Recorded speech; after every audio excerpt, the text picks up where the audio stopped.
არაფერი, უარესობა. 4-5 ნაწილი არის მაგ ხელფასი.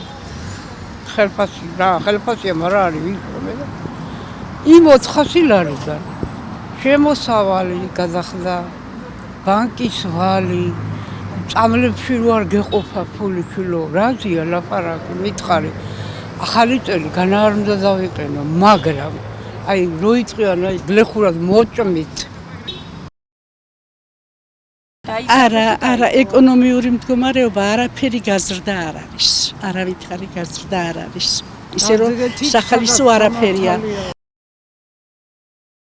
იმაგაზე არც ვფიქრობ და არც ვაკვირდები რა, საკუთარი ცხოვრებით. ცხოვრობ საკუთარი შემოსავლები, ვიცი და საკუთარი სურვილები, მეტი არაფერი. საკუთარი შემოსავლები თუ გაიზარდა წინა წლებში? არა, ისევ ისეა როგორც იყო. არაფერი განსაკუთრებული.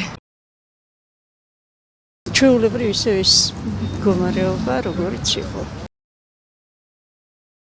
შემოსავლების უკლებილობ სადღაა შემოსავლები? შემოსავლები ის არ გაიზარდა, მაგრამ ის გაიზარდა, რომ პროდუქტის ფასი ძალიან, რაც შარშან ვიყიდურობთ, იმას წრეულ ვერ იყიდი. გაჭირდა ცხოვრება.